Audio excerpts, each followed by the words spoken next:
Welcome to the Green Gab Podcast, a place to gab with people rocking it in green. Green homes, green living, and green companies. Join Marla Esser-Close, the green home coach and author of Living Green Effortlessly, Simple Choices to a Better Home, and Tony Pratt, the Director of Builder Relations at The Sound Room. Here are your hosts, Marla and Tony. Marla Johns Esser, the Green Home Coach, Gab in here today on the Green Gab. How are you, Tony? I'm doing well. I'm Tony Pratt with the Sound Room. Always glad to be here and have a conversation with you. I know, isn't it fun to get in here with the magical mics? It is. Well, and it's what I like too is our one-on-one time. I know, we haven't gotten enough of this lately. I know. Well, that's because you moved to Oklahoma City. I know, but think of all the great experiences that I am getting. And it's all Oklahoma the things City. I'm getting to put into play. Okay. Well, we'll there see. There you go. Okay. OKC. OKC. There you go. But you know, it's been really cool because I've had this really unique opportunity to explore what a different climate zone is like. And I can see that. How it is affecting how I live in my home and how it's different from how I lived here. And there are some real big differences. Well, not only that, you're getting to experience construction techniques in a totally different market. Now, I've right always... next door to me. And this is the funny part, because you talk to people that have been in the trades for decades, and they tell you how wonderfully educated our construction tradesmen are, and how if you learn the trade in St. Louis, you can go anywhere throughout the country and really thrive. So hopefully what you're seeing is laying some truth to that statement. Oh, definitely. And that'll definitely be a great topic for us to hit on another podcast, because there's definitely some differences in how things are constructed and how considerations are taken for our property. And actually, that's going to tie in really great to what we're going to talk about on this podcast. Excellent. And that's water. Okay, and I know water has come up in our podcast so many times, but there's so many different angles to water and how it affects our home, and more importantly, the land that our home sits on. Well, not only that, I mean, when you talk water, we're talking the most precious resource on the planet. Yeah, we can't survive without it. Forget oil. Yeah. If we don't have water, we're done. Liquid gold. Plain and simple. Well, and the crazy thing is that water, like many other things, is wonderful and required, but it also can be a huge source of damage. Yes. And a huge source of hassle and consternation, and particularly with the topic when you're looking at how water affects your land and where your home sits, and there's a lot of different avenues of that. I specifically want to talk about water and the land. So think erosion. And I mean, come on, folks. We're talking about the Grand Canyon. It was created through a river. Through erosion. Yeah. And water is powerful, powerful stuff. I mean, not just chemically for us and our bodies to survive, but powerful in physics, powerful force. The phrase I've always loved, I heard it one time and it's always stuck with me. In the war between water and rock, water always wins. And water is fluid. It bends and it's deceiving. I mean, how many times have you jumped into a pool thinking, it's just water, and then you smack the wrong way, and it hurts. Well, it can be violent, too. Oh, gosh, I mean, think of our beaches on the ocean. Hurricanes. They are hammered with just waves every day for thousands and thousands of years, and that's how you get some of the strange carvings of rock or the beaches the way they are. I read an article that was talking about, where they have these boulders that are up on the cliffs, and they can't figure out how they got there. Because they got eroded away. No, they believe they were lifted there by tsunamis. Oh, okay. And left after these big storms. But that's how much power they believe can be in these surges and these storms and these tsunamis. Absolutely. That they will dump boulders and leave them on the cliffs. Well, think about That's hurricane. crazy, but it's... If you're pushing 100 miles an hour on the wind, it's moving water pretty fast. So that's just amazing to think about it. But water and where it runs, and if you look at a map of the watershed, somebody online recently had a wonderful map of all the watersheds. And if you don't know what a watershed is, it's the main rivers. So for us here in St. Louis, it's the Mississippi, and then all of its tributaries. So the Missouri, the Ohio, the Illinois, all of those tributaries. And then all of the creeks that Right. feed into those tributaries, and then all of the little bitty ditches and creeks that feed into the bigger creeks or the named creeks. So all of that water, as it rains, that stormwater runoff creates that watershed. And the watersheds in our land, on our topography, are what nourishes the earth. We use them for transportation. We use them for irrigation. We use them for drinking water. So those watersheds are vital to our survival. Right.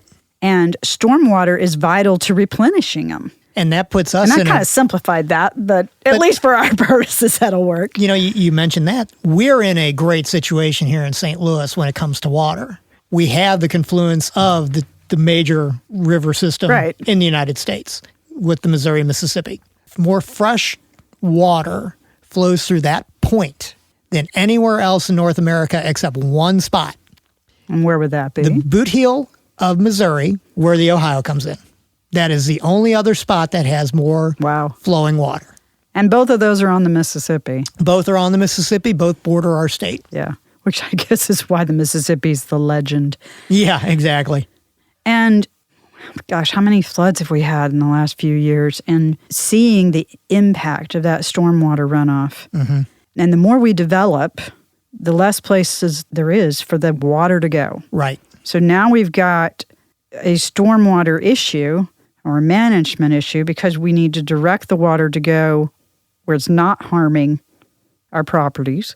But we also want enough of it to go back into the natural cycle of water that it's useful in overall activity that needs to happen in the earth and in the watershed and everything else. So we kind of have these two forces at odds here where we're managing stormwater so it doesn't hurt property, but when we manage the stormwater too much, it does hurt property because it floods. Yeah. Right. So there's a balance here that I cannot imagine how challenging it must be for the engineers and the entities that have to figure all this out because it's hugely complicated. Especially here. I mean, it rains all year round. I know. And when it rains, most people aren't familiar with rain in the Midwest, especially in St. Louis, where there's so much moisture in the ground already. When it rains here, we're not talking just a brief shower. We're talking it will last for 3 or 4 days sometimes, and it's just a deluge. Yep. And because of that, the water doesn't even have time to soak into the ground as much. It's just going straight into the stormwater system. Well, think if you were in the desert where the land is so hard, the earth is so hard it can't soak in. So it's a similar situation. So all communities have to deal with stormwater management some way, somehow. So the secret is if you can do a little bit on your ground, your lot, your little piece of earth to help hold some of that stormwater on your property and let it percolate through the ground, it's going to help prevent erosion. It's going to lighten the load on the stormwater management system. And many of us in communities across the United States are facing infrastructure that needs to be refreshed. St. Louis is no exception. So if each of us can do a little bit of something to take care of some of that stormwater, then we've done a little bit to help. And we can do some of that through our landscaping and through how we manage stormwater.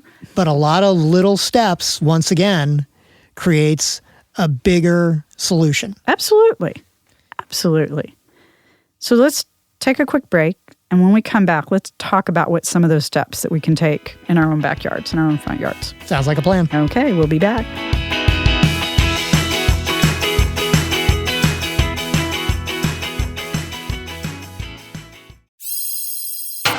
Jack Bauer fan? Jack is not back, but 24 is, in the form of 24 Legacy. It's time for more 24 Legacy, which means it's time for more 24 fans. Check out the best 24 fans appreciating 24 Legacy now over at 24legacyfans.com. That's 24legacyfans.com. Wouldn't it be cool if your advertising could last forever? It can with Perpetual Advertising. Here's how it works. Unlike TV or radio ads, where every instance the ads are broadcast, they're only played once and lost forever. Perpetual Advertising can have repeat exposure and replayability weeks, months, and even years after they're inserted in a podcast. So even if a podcast is a few years old, your ads will still be impactful to repeat listeners, as well as new listeners. This gives your advertising dollar the most bang for the buck. Find out more about Perpetual Advertising at twoguystalking.com/sponsors. Looking for a straightforward user interface and a cost-effective, feature-filled multi-track recording software? Call off the search. Mixcraft from Acoustica has exactly what you're looking for. It's time to include reliable audio creation and editing software with real punch into your projects. Check out Mixcraft now over at acoustica.com/Mixcraft and start a new generation of audio creation and editing today.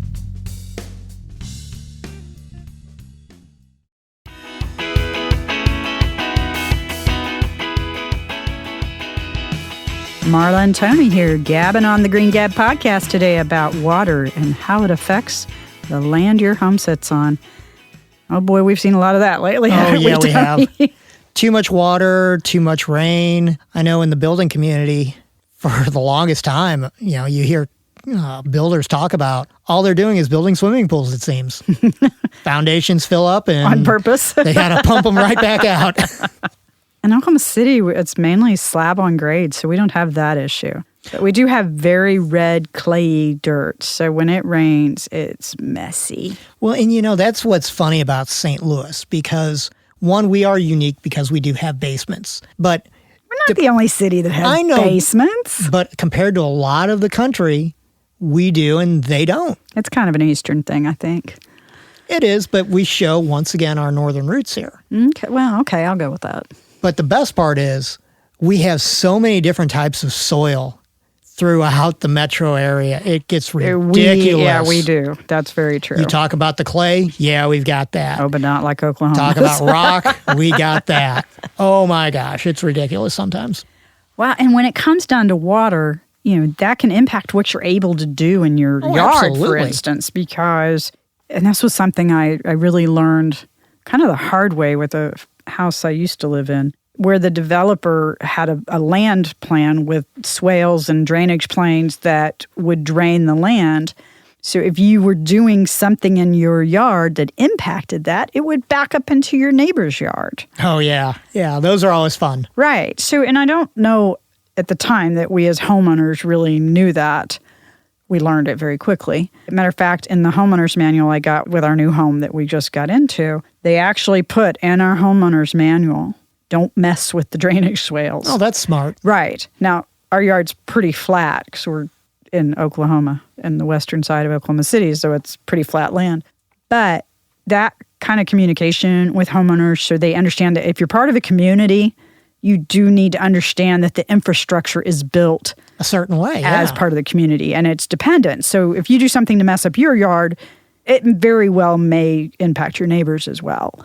Right. What you think is an improvement is really a detriment. And it may or may not be.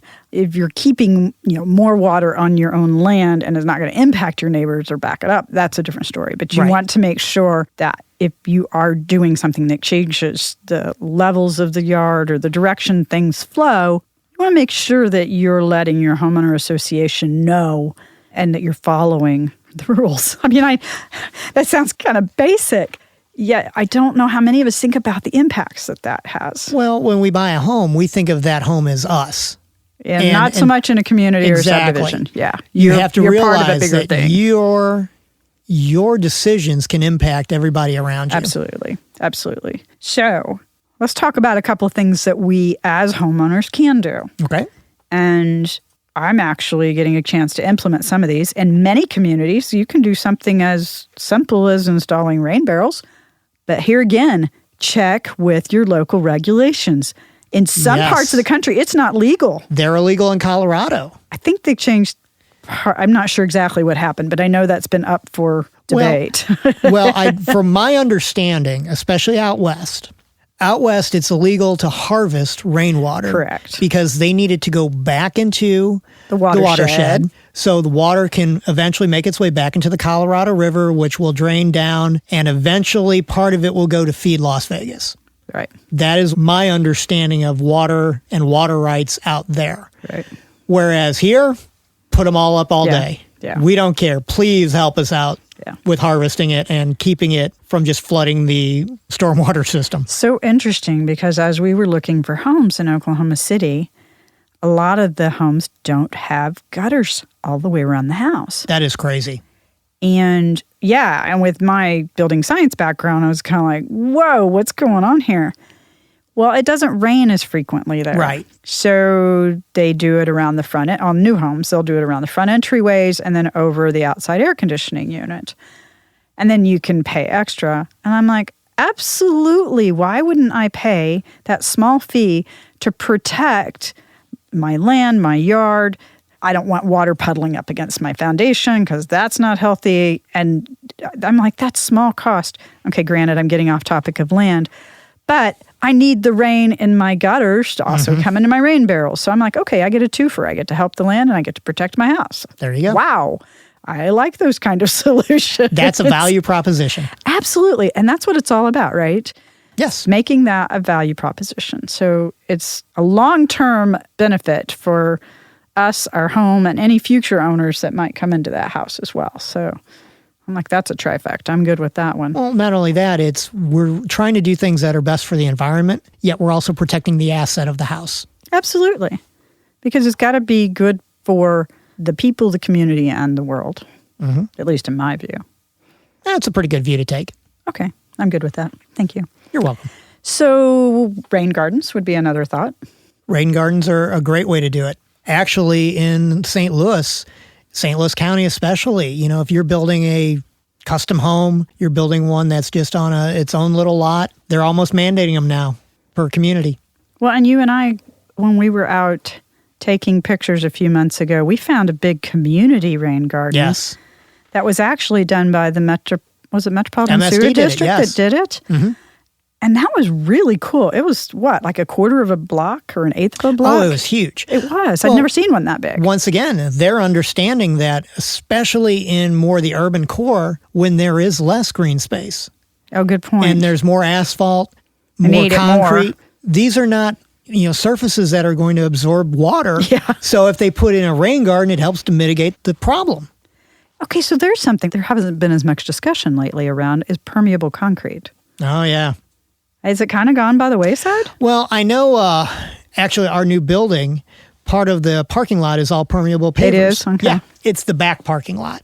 So explain what that is. So our listeners that haven't heard that term don't. So basically a permeable paver is a piece of material that you can use to overlay a driveway, a parking lot. It's hard so you can drive onto it, but yet it has holes in it to where water can flow through. So it drains more like gravel. Or like a paver. Right. That would be another good reason to do, like if you're doing hardscape in your backyard. Yes. Like a patio, maybe to consider doing pavers instead of a concrete slab because it will drain better. Right. And it will allow some of the water that's coming into your property to percolate down through the natural filtration system. And I know MSD, remember a couple of years ago, they came up with a new formula for calculating SOAR bills, all because of their calculation was based on how much non-permeable surface did you have on your lot. So this is something the builders have to take into consideration. Yes. And when you had the permeable paver, it took that part of the lot out of the equation and treated it the same as if it was grass. Okay. But Good yet you are right. We're hearing less and less and less of them being more mainstream. Yeah. And remember, there was a big push for them, especially when Newtown was being developed. But yet it's kind of all went by the wayside. So for listeners outside of St. Louis, Newtown is a community in the county next to St. Louis County. It's called St. Charles County. But that was a planned community from the ground up. And they did some really cool things with walkability and with design principles and obviously with stormwater management. They got rid of gutters on the streets. So it was more of a soft slope from grass to the street, which allowed less water rushing into the street. Cuts down on the erosion and the force. Less water going into the storm system. Interesting. So there's all kinds of ways that communities can take advantage of stormwater management in controlling it. And then an individual can do things in their own backyard, front yard with rain gardens, rain barrels, cutting down on how much concrete you have in your yard so that more of it can absorb through the land. Permeable pavers in the driveway. Permeable pavers. So the other thought that we really haven't launched into yet is how you can impact that with landscape and how landscape can really set a tone for your entire home area and the land where it sits on. And it could impact your stormwater as well. True. How about we take a break and we'll come back and talk more about landscaping.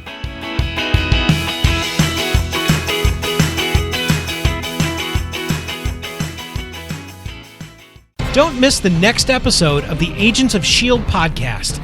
Agents of S.H.I.E.L.D. isn't just a television show now on ABC. It's a great new podcast available at agentsofshield.tv, only on the Two Guys Talking Podcast Network.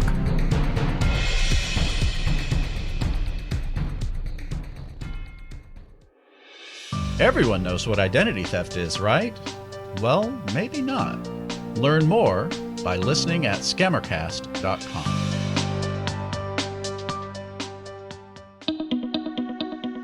Thought about a career in voiceover? Need a great, cost-effective on-hold message for your organization or business? Don't know where to start?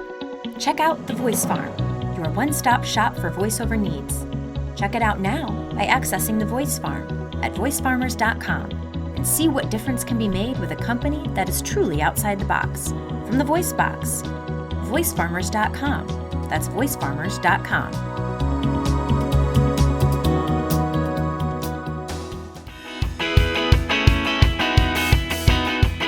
Gabbing Green about stormwater, landscaping, the land, all kinds of stuff about your house. And how it affects the house itself. I know, there's so many things. It's such a big system. I think that's sometimes a little overwhelming for us. This is why you always hire professionals to work on your project.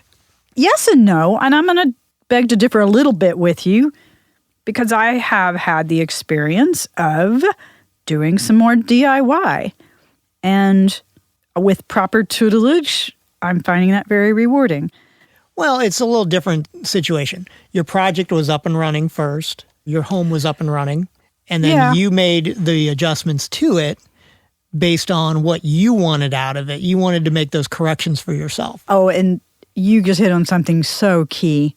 We already had a set of priorities, and we knew what was important to us. Right. And that has made so much difference.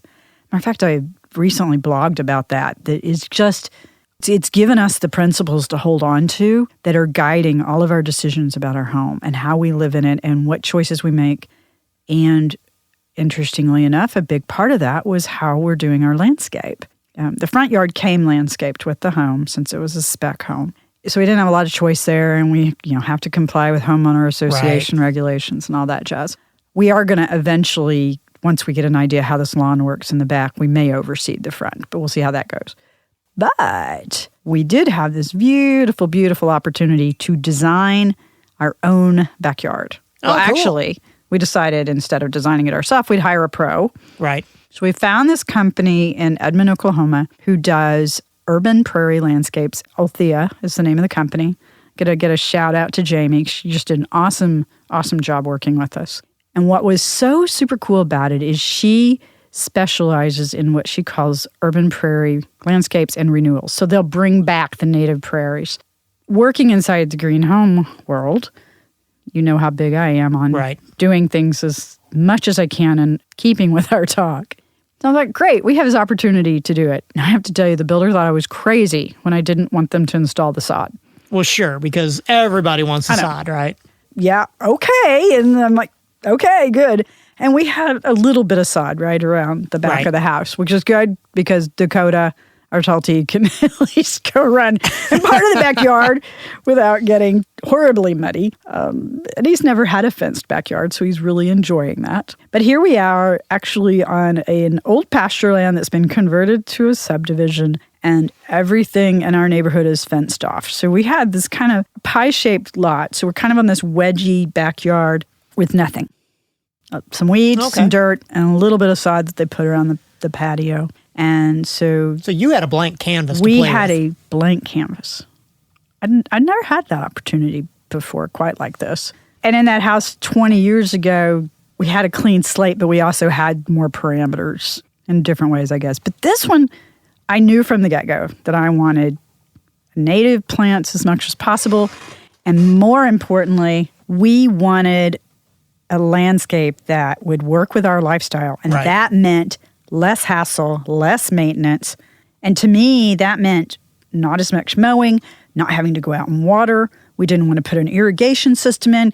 That's just more things to break, more things to hassle with, more things to pay for. Right. And, oh, by the way, it's kind of the opposite of what I'm working to build. One of my good friends did that exact same thing in their house. Their entire backyard is a maintenance-free landscape backyard. Nice. There's no grass to mow. We're talking deck, walking paths, different places to sit. And they'll have fire pits set up. Chairs, let's go look. Chairs in unique situations, fountains. I mean, it's beautiful. Wow. But it's flowers, it's pavers, no grass at all.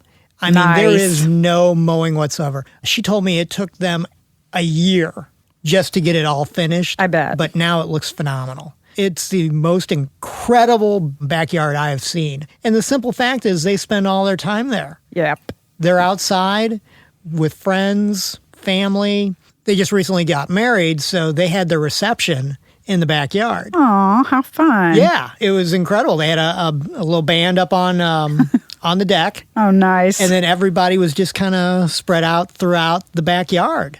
Okay, that's just a huge inspiration to me. And that's what we're working to build, but on a little bit smaller scale. Right.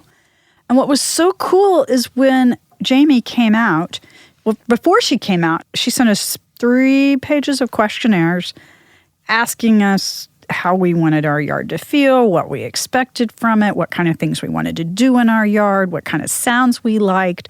So it was all about this emotional connection with our yard. Okay, so she was doing her homework before she ever met you. Absolutely. A lot like what we do with the Dream Your Green Home workshop, right? Asking all these questions to set your priorities. And I knew the minute I talked to her, I'm like, this is so for us. Because she's right Kindred in that spirits. same... Exactly. So that was just an awesome exercise because it helped us to kind of really get spot on with what was important to us. Right. But then she came out and she spent about an hour with us going through our worksheets and our answers and getting a feel for us, meeting our dog and getting a feel for what was important to him. And she said, now come back in a couple hours. And she sat down and drew out the concept and presented us with a 3-page plan that was designed for us to do it ourselves. Right. It was the picture, so with the concept, and then suggested plants, and the schedule, the steps that we needed to take to do it. And so now we've gotten about halfway through the plan. But in our yard, we're including vegetable gardens, compost, wildflower gardens to attract birds, bees, and pollinators. We're putting in 1 tree, so we'll have a little bit of shade. We have a space for a fire pit. Nice. And for entertaining. And we have some grass, but not a lot. We wanted some for our dog. But to think about all that up front gave us choices that you so often aren't available to you. Right. And the beautiful thing is that this will survive on the rain that is natural in our climate. That's so important right there. Right. We'll have rain barrels to augment that. Now, we are having to water to get it established. But once it's established, you don't have to worry about it. That's typical. And because it's native, we don't need fertilizer and chemicals. Yeah, we're going to put some organic compost on every now and then just to sweeten the pie a little bit. Are you going to be able to do any milkweed for monarchs? Is I that don't know native yet. down there? Or? No, it's not. And I don't know where we are on the path of monarchs, but I know they come through here, so they've got to go through there somewhere since we're south of here. I would think it would be close. And I may be wrong about the milkweed. That's something I need to check into. But I'm just excited that we're going to be able to have this really awesome yard next year. Oh, yeah. And once we get it all set up, it'll be enough for us to putter in, but not enough that we need to be a slave to it. You can sit there and donate the time that you want to donate to it. Absolutely. Here's the key message I believe I want to deliver from what we're learning. With a little bit of extra homework up front. Oh, yeah, back to plan your work your plan, right? But with a little bit of extra homework up front, you can find solutions in your yard, and you can implement them a little bit at a time. Right. It was kind of when I made the switch from annuals to perennials. It was a gradual shift, but eventually I had plants in my garden that came back up. I didn't have to replant all the time. Sounds like the motto for the entire podcast. Little steps at a time. It is. And we're getting the chance to do that and to really experiment with it. But I urged everybody that's listening to this, look into what native plants are available in your area. Plant a few of them. They're going to attract the good wildlife that's beneficial for you and for the area around you. They're beautiful to watch. You can get all kinds of native plants out there, and they are so much less stressful on our lifestyle and on the climate, the area where you live. So it's a great way to have beauty and do, oh wait, looks good and performs well. I never thought of that with landscape. You know, once again, it's another motto. We always talk about it. Looks great, performs well. It's the motto for the podcast. I like that. Well, we've talked a lot about water around your house, how it affects the land, your home, the landscape. There again, we're looking good and performing well. You know, that's the motto here. Looks good, performs well, little steps at a time. These are themes. It doesn't matter what the topic is. We just seem to always run into them. Well, that's what a Green Odyssey is all about. That's true. One step at a time. There you go. Signing out on the Green Gab podcast today, Tony. All right. See you next time, Marla. Thanks for listening to this episode of the Green Gab podcast and for joining us on our own personal Green Odyssey as we change the world one Green Gab podcast at a time. What did you learn about during this episode? Tell us now by visiting our website at greengabpodcast.com.